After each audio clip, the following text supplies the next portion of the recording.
Hello dear students, welcome you all to this session. So here in this session we are going to discuss the AIET 2 JEE solutions of chemistry from class 11. Okay. So you might think that some questions are very difficult and I need some assistance for those questions like that or no. So here I will provide you the solutions of such type of questions and the questions which are very important for your JEE exam. Okay. So let's start from the first. The first question is question number 33 of your paper. The question says a sample of chlorine contains 80% of chlorine 35 isotope and 20% of chlorine 37 isotopes. The average number of neutrons per atom is. So basically we are asked to calculate the average number of neutrons. Okay. So let me take the first isotope, which is chlorine 35, whose atomic number is 17. So how to calculate the number of neutrons first? So the number of neutrons can be calculated using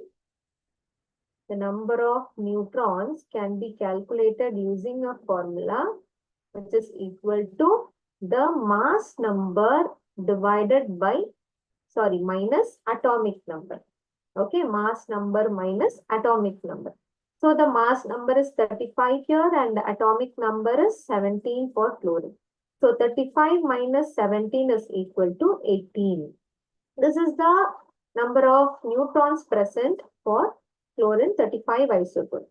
Then coming to chlorine 37 isotope, the number of neutrons can be calculated from 37 minus 17, which is equal to 20. So we have 20 neutrons in chlorine 37 and 18 neutrons in chlorine 35. Now we have to take the average number of neutrons. So the average number of neutrons can be calculated from the percentage composition into the number of neutrons. Okay. So the percentage composition is given here in terms of percentage itself, which is 80% for percentage of Cl35 is given as 80%, which is actually equal to 0.8. Okay, and the percentage of chlorine 37 is given as 20%, which is equal to 0.2. So to find out the average number of neutrons, just multiply the number of neutrons of chlorine 35, which is 18 into 0.8, and add it with the other isotope, which is 20 into 0.2.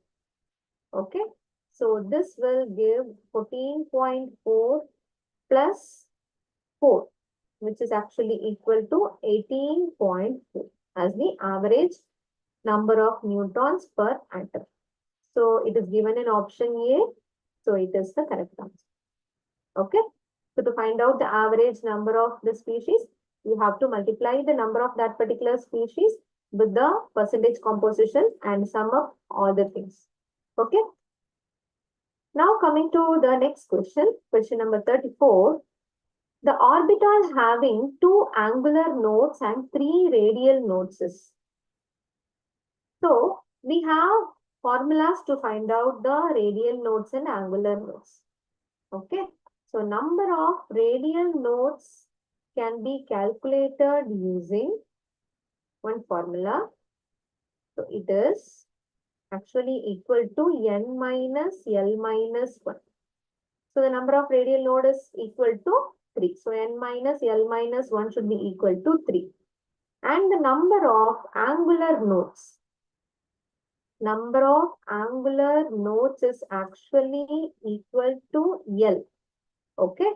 So, and it is given as 2 in the question. So, L value is equal to 2. So, L value is equal to 2. So, we can substitute this value here in this formula to find out the value of N.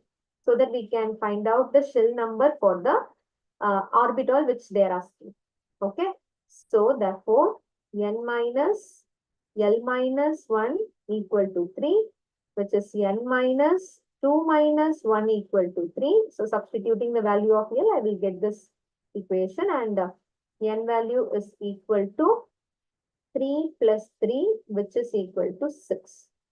So n value is coming out to be 6. So the shell number is 6. Okay, shell number is 6.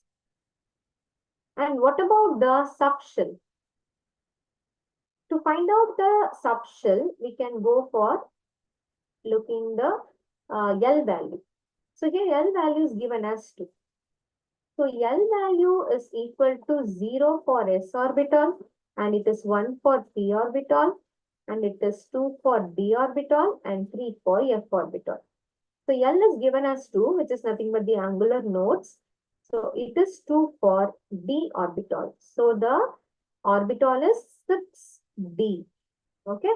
So the orbital having 2 angular nodes and 3 radial nodes is 6d, in which option C is the correct answer for this question. Okay. Moving on to question number 35. The correct set of 4 quantum numbers for the outermost electron of potassium is. So the potassium atomic number is given to us, which is 19. And the electronic configuration of potassium is 1s2, 2s2, 2p6, 3s2, 3p6, and 4s1. So the last electron, the outermost electron of potassium is present in 4s orbital. Okay. Now the orbital is 4s, which has that one electron. Now using this, we can find out the set of 4 quantum numbers for this particular electron. Okay. So we know that this is the value of n. So the principal quantum number is equal to 4. Next, coming to the azimuthal quantum number, L value. So L value is nothing but 0 to n minus 1, right? 0 to n minus 1.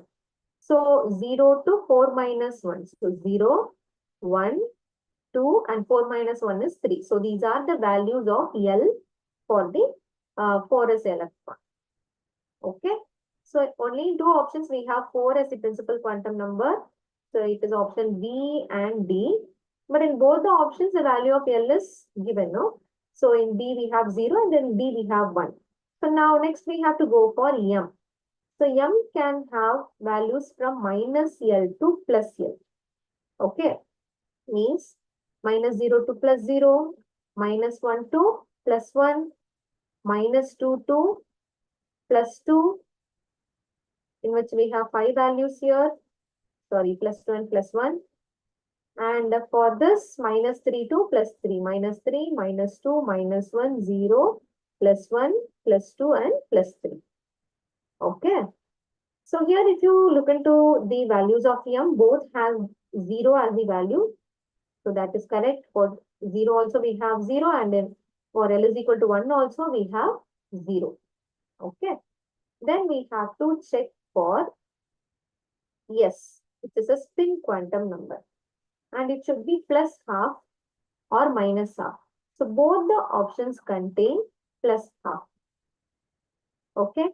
But here we are talking about the electron which is in the outermost shell. Means which is present in the 4s orbital. So for s orbital, L value should be equal to 0. So L value should be equal to 0 for s orbital, and 1 for p orbital, 2 for d orbital, and 3 for f orbital. Okay. So since this electron is in s orbital, L value should be equal to 0. So among option B and D, option B is the correct answer, whose L value is equal to 0. Got it?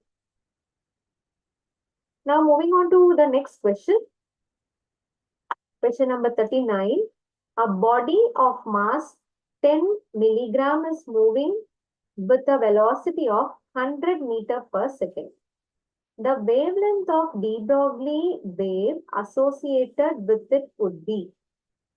Planck's constant h is given as 6.63 into 10 to the power minus 34 joule second. So we are provided with the mass value in terms of milligram and also the velocity in terms of meter per second, and we are asked to find out the wavelength. Okay. So lambda we have to calculate. So how to calculate? So before moving on to the substitution, let us first make all the unit common. Okay. So here mass is given in terms of milligram. So we have to convert this to kilogram first of all. Okay. 10 milligram is equal to 10 into 10 to the power minus 6 kilogram. So 1 milligram is equal to 10 to the power minus 6 kilogram. So on solving this, we will have 10 to the power minus 5 kilogram. And next, coming to the velocity, it is equal to 100 meter per second, and there is no need of conversion here. And lambda is asked. Okay. So we know the relationship between lambda, m, b, and h, right? So what is that formula? Lambda is equal to h by mb, where h is the Planck's constant, whose value is 6.63 into 10 to the power minus 34 joule second, the whole divided by the mass of the particle, which is 10 to the power minus 5 kilogram, into the velocity is 100, which is 10 to the power 2. So in the denominator, we'll have 10 to the power minus 3, and if it goes to the numerator, it will be plus 3. So 10 to the power minus 34 into 10 to the power plus 3 will be 10 to the power minus 31. So we will have 6.63 into 10 to the power minus 31 meter. Okay. So the denominator will give 10 to the power minus 3, right? So if it goes here, plus 3 minus 34 plus 3 is minus 31. So option C is the correct answer for this question. All right. Now moving on to the next question. Question number 40. When a certain metal was irradiated with light of frequency 3.2 into 10 to the power 16 Hertz, photoelectrons emitted had twice the kinetic energy as compared to photoelectrons emitted when the same metal was irradiated with light of frequency 2 into 10 to the power 16 Hertz. So we are provided with two frequency values. Hence, threshold frequency of the metal is. The two values are given. We have to find out the threshold frequency, which is mu naught. Okay. So let me take the formula which has to be applied here to find out the correct answer first. So it is kinetic energy is equal to h into mu minus mu naught. So we need to find out the kinetic energy for both. So kinetic energy 1 is equal to h into the frequency. What is the frequency of the first light? It is 3.2 into 10 to the power 16 Hertz minus mu naught.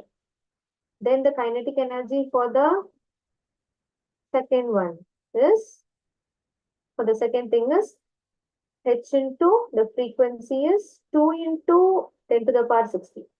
2 into 10 to the power 16 minus mu naught. Okay. And it is given that the photoelectrons emitted had twice the kinetic energy compared to the photoelectrons emitted with this particular frequency. So what we have to do, it is given that kinetic energy 1 is equal to 2 into kinetic energy 2. Twice the kinetic energy 2. Okay. So just substitute h into 3.2 into 10 to the power 16 minus mu naught is equal to 2 into h into 2 into 10 to the power 16 minus mu naught. So I have substituted the values of kinetic energies of both. Then on cancelling the common terms, h will go away, and on substitution and by rearrangement, we will get the mu naught value is equal to 8 into 10 to the power 15 Hertz. Okay. So the mu naught value, threshold frequency of the metal is option B. which is 8 into 10 to the power 15 hertz. Okay. Now moving on to the next question, question number 42. Generally, the moving velocity of an electron in the first Bohr orbit of the hydrogen atom is nu. What is the velocity of an electron moving in the second Bohr orbit of lithium 2 plus? So, we have to find out the velocity of an electron moving in the second Bohr orbit of lithium 2 plus. Okay. So, the velocity formula is equal to 2.18 into 10 to the power 8 into Z divided by N centimeter per second. So this is the formula to find out the velocity. Okay, so this is the formula. Now, for hydrogen's first orbit, for the first orbit of hydrogen, atomic number Z for hydrogen is 1 and the orbit number is equal to 1 because it is the first Bohr orbit of hydrogen atom. Okay. Now for this, the velocity will be equal to 2.18 into 10 to the power 8 into 1 by 1 centimeter per second. Okay. Now for lithium 2 plus. For lithium 2 plus, second Bohr orbit. For lithium 2 plus, second Bohr orbit, Z value is equal to 3 because the atomic number of lithium is 3 and the Bohr orbit is 2. Now, if I substitute the values of Z and N here in the velocity formula for lithium 2 plus, I will get, let me take this as V dash, okay? So, it is equal to 2.18 into 10 to the power 8 into 3 divided by 2 centimeter per second. Centimeter per second, okay? 3 by 2 is nothing but 1.5, right? So, nu bar is equal to, so this term is nothing but V and 3 by 2 is 1.5. So, nu dash or sorry, V dash is equal to 1.5 into V. Okay. So, for lithium 2 plus second Bohr orbit, the velocity of the electron only in that particular orbit is 1.5 V. Option C is the correct answer. Okay. Now moving forward with question number 44. The ratio of masses of oxygen and nitrogen in a particular gaseous mixture is 1:4. The ratio of number of their molecules. So we have to find out the ratio of number of their molecule. The ratio of number of molecule is also equal to their moles. Okay. So as the ratio of molecules is also equal to ratio of their moles. Ratio of their moles. What I can do, I can calculate the number of moles of oxygen and nitrogen. Okay. So let me calculate the number of moles of oxygen first. The number of moles is equal to mass by molar mass. Let me take the mass of the oxygen as W. Molar mass of oxygen is 32. Okay. In the same way, I'm going to find out the number of moles of nitrogen gas. And here the ratio is 1:4. So this is 1 into W. And here the mass is 4. So it will be 4 into the mass W divided by the molar mass, which is 28 for nitrogen. 14 for atom. And for molecule, it is 28. Okay, so I will get W by 7 for nitrogen, right? So this is the number of mole for oxygen and nitrogen. So therefore, the ratio is coming out to be W by 32 for oxygen and W by 7 for nitrogen. Okay. So ratio of their mole is also equal to ratio of molecule. So W gets cancelled with each other. So it is 7:32. So taking this to the other side, so it is 7:32. So option B is the correct answer for this question. Ratio of number of molecules is 7:32 for oxygen and nitrogen with the ratio 1:4. Okay. Now coming to question number 49. The mass to charge ratio. So this is not change, this is charge.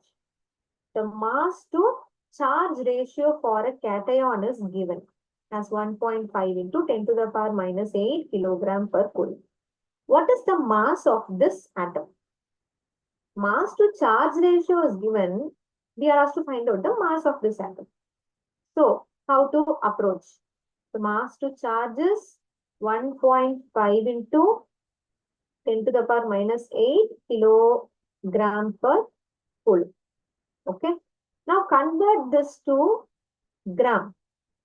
So, how to convert this to gram? It will be equal to 1.5 into 10 to the power minus 8 into 10 to the power 3 gram per coulomb, which is actually equal to 1.5 into 10 to the power minus 5 gram per coulomb. So this is the mass to charge ratio in terms of gram per coulomb. Okay. Now, we know the charge of the atom. Okay. Because the charge of any species, okay, will be equal to 1.6 into 10 to the power minus 19 coulomb, right? So for any such atom, the mass, the charge will be equal to this. It is equal to 1.5 into 10 to the power minus 5 gram per coulomb. So just take this charge value to the other side. We will get the m value as 1.6 into 1.5. If you take this to the other side, it will be 10 to the power minus 24 gram. Okay. And on multiplying these two, we will get the value of m as 2.4 into 10 to the power minus 24 gram. Okay. Option C is the correct answer for this question. Clear? So mass to charge ratio is given. So from that, mass is find out. Okay. Next, coming to question number 50. The value of Planck's constant is 6.63 into 10 to the power minus 34 joules second. The velocity of light is also given. Which value is closest to the wavelength in meters of a quantum of light with frequency of 8 into 10 to the power 15 per second? Which value is closest to the wavelength in meter? So we are asked to find out the wavelength for a given frequency. And the h value and the velocity values are provided. So we know that mu is equal to c by lambda. Okay. From which lambda is equal to c by mu. So what is the value of c? It is 3 into 10 to the power 8 meter per second. And the frequency is 8 into 10 to the power 15 per second.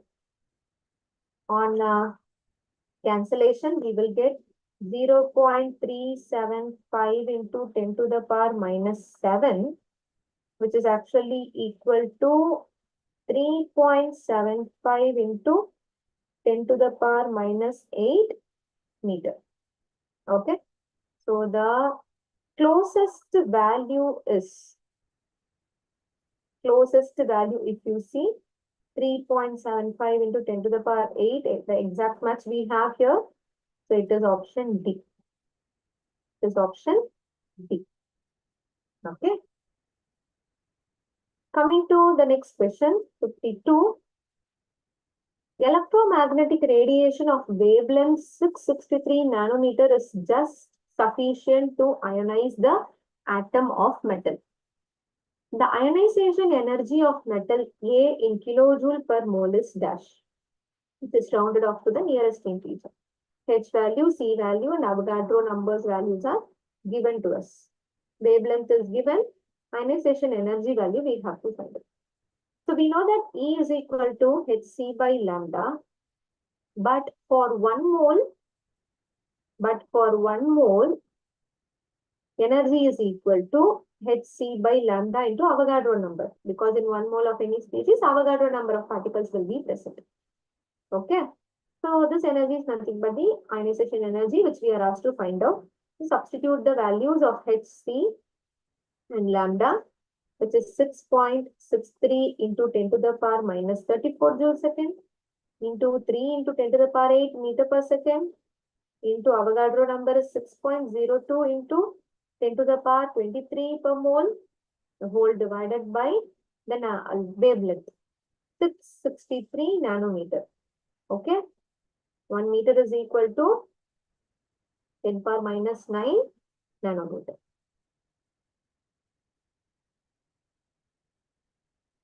Okay. Which is actually equal to 6.0.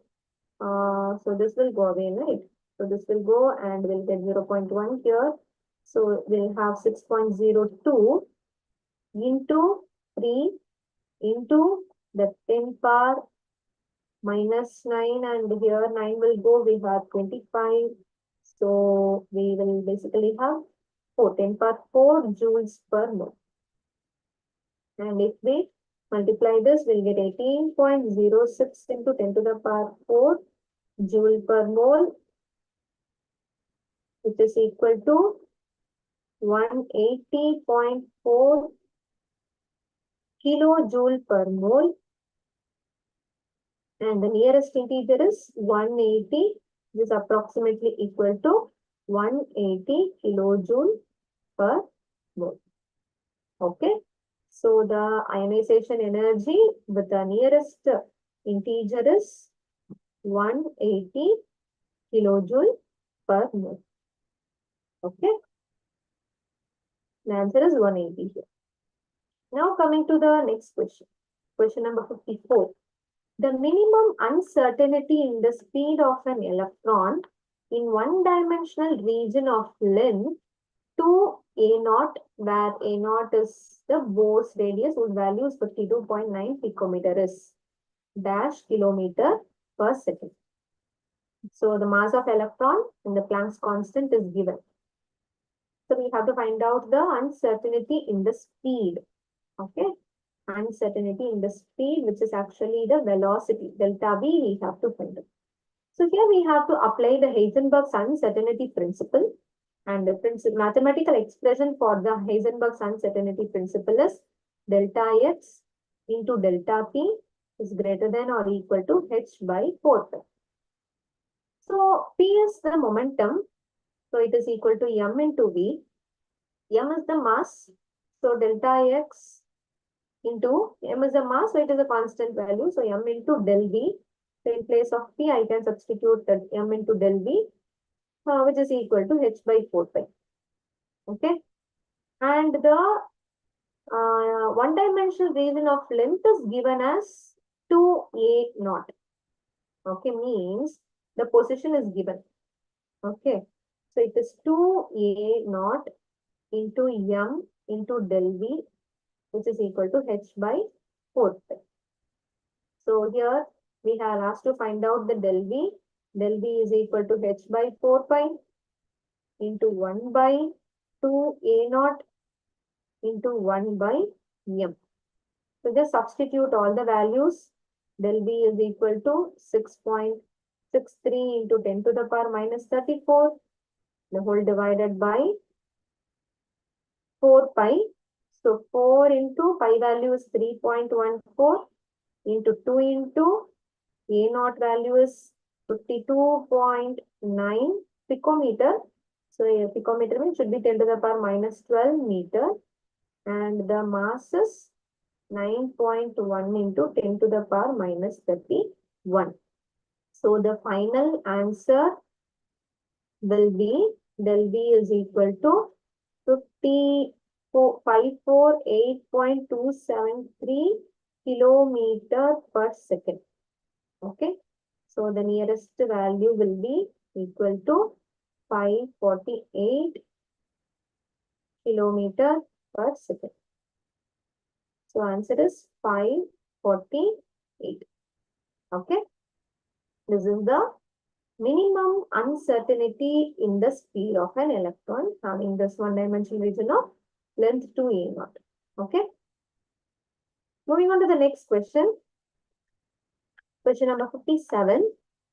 The energy required to convert all the atoms present in 3.6 gram magnesium to magnesium 2 plus ions is x kilojoule. Find the value of x by 6. Given that ionization energy 1 and ionization energy 2 of magnesium are 120 and 240 kilojoule per mole respectively. So we are provided with the ionization energy values and we are asked to find out the value of x. So to find out the value of x, we need to find out the number of moles for the given species first. Okay. So the number of moles of magnesium is equal to mass of magnesium divided by molar mass of magnesium. So mass of magnesium is given as 3.6 gram. Molar mass of magnesium is 24, right? If you do not know this value, just try to memorize from now onwards, okay? The molar mass of magnesium is 24. So if we solve this, we will get 0.15 mole as the number of moles of magnesium. Now, from the question, the equation is magnesium is losing 2 electrons to get converted to Mg2+, right? So, 2 ionization values are associated with it. So, what is the sum of these ionization energy? So, it is equal to ionization energy 1 and ionization energy 2. So, which is 120 kilojoule per mole plus 240 kilojoule per mole, which is actually 360 kilojoule per mole. So, this is the ionization energy value, average ionization energy value for the Mg2+ ion. So, 1 for 1 mole of magnesium. So, for 1 mole of magnesium, the energy required is, or the required energy to remove 2 electrons from 1 mole of magnesium is 360 kilojoule per mole. Okay, but we have only 0.15 mole of magnesium from the given mass of magnesium value. Okay, so for 0.15 mole, how much energy is required? It is 0.15 into 360, which is actually equal to 54 kilojoule. So 54 is the value of x. Okay, 54 is the value of x. So x by 6 is equal to 54 by 6, which is actually equal to 9 kilojoule. So the value of x by 6 is equal to 9 kilojoule. So x by 6 is 9 kilojoule. Okay.